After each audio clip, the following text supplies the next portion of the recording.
ジモティーという個人売買サイトを利用して軽自動車を買った際に恐ろしい目に遭いました。中古車を売りたい人がこのサイトに車両状態と写真を掲載して欲しいなと思う人がサイトの商品ページ内の掲示板のようなところでやり取りをして車を個人間で売り買いする仕組みです。出品料や落札手数料は一切かからないため、中古車屋さんには並ばないような市場価値のほとんどないような安い車両もたくさん出品されています。私は5万円で出品されていた軽自動車を買ってみることにしました。しかし、それが悪夢の始まりになるとは思ってもみませんでした。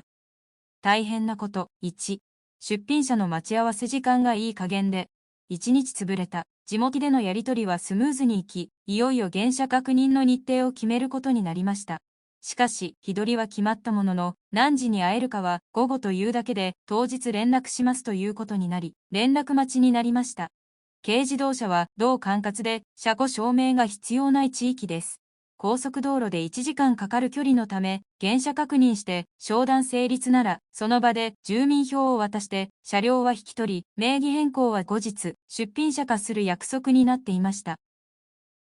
そのため、こちらは引き取り車両の運転手を用意し、午後という話でしたので、早ければ11時には出られるように待機していました。しかし、昼過ぎになっても連絡はなく、こちらからメッセージを送っても返信もありません。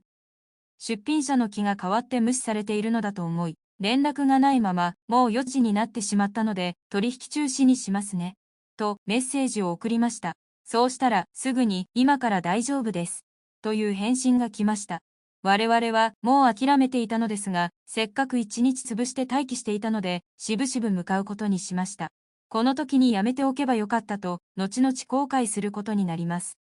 大変なことに、待ち合わせ場所がわかりにくい。時間もギリギリまで指定がなく困りましたが、詳しい待ち合わせ場所も当日連絡するという話でした。どこへ行けばよいのかを問い合わせると、メッセージで住所が送られてきました。検索して調べてみると、とんでもなくわかりにくい住宅街の中でした。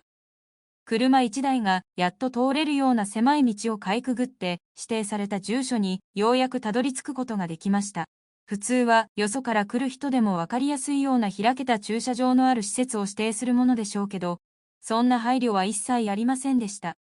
相手が悪いと原車確認するだけでもだいぶ苦労させられてしまうのが個人売買のリスクでしょう。原車確認の結果、車の状態は十分に許容範囲内でしたので購入することになりました。困ったこと。3、名義変更してくれない。名義変更は出品者が3日以内に行った後で車検証は郵便で送ります。ということになりました。買った車を乗って帰るため、ネットでは入れる1日単位の任意保険に加入するために車検証をスマホで撮影させてもらいました。車は無事に持って帰ってくることができました。しかし、1週間待っても車検証は送られてきません。ジモティーのメッセージで連絡しましたが、返信は来ません。だんだんと不安になってきました。会った時に念のためお互いの電話番号を伝え合っていました。しかし電話をかけても取りません。最悪の場合、名義変更できないような車、例えば盗難車を買ってしまったのかもしれないと思い、スマホで撮影した車検証の画像を確認して、警察に盗難届が出ていないかを問い合わせることにしました。車検証の所有者は記載されていますが、私たちが取引をした相手の名前は確認しておらず、ジモティーのニックネームしか知りません。警察に詳しく状況を説明すると、確かに盗難車の可能性があるから調べてみましょうと言ってもらえました。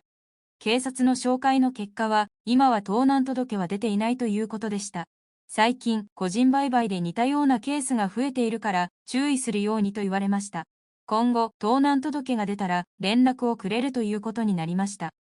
ジモティーのメッセージには連絡をしても数日待っても返信が全く来ないため、また電話を何回もかけてみました。ようやく通話できたのは車を引き取ってから10日余り経ってからでした。出品者は混んでいて遅れていると言い訳をして、来週には遅れると言いましたので、さらに待つことになりました。さらに1週間が経ちましたが、結局、車検証は届きません。仕方なく、また電話したら、名義変更は終わってるが、送付先の郵便番号が間違えていて、戻ってきてしまっていると説明されました。とりあえず、任意保険加入のために、車検証をファックスしてほしいと依頼すると、その日のうちで、ファックスは来ました。その後も送られてくることはなく、私たちはファックスできた車検証を検査協会に持って行き、再発行の手続きを取り、ようやく車検証を手に入れました。困ったこと。4、自賠責保険証がない。ようやく自分名義の車検証は再発行で手に入れましたが、自賠責保険証はないままです。この場合、片っ端から保険会社に電話して、この車の前のオーナーが保険をかけた会社を探す必要がありました。車検はあと1年残っています。自賠責保険の名義変更をして、保険証を車に携帯する必要がありました。自分で新たに自賠責保険をかける方法も、応急的にはあるそうですが、事故が起きた場合に、前の保険が優先されるなど、面倒なことになるので、できれば、ちゃんと名義変更した方がいいと、任意保険の保険会社に説明を受けました。電話をあちこちの保険会社にかけまくり、車検証の情報で調べてもらい、やっと自賠責保険加入会社が見つかりました。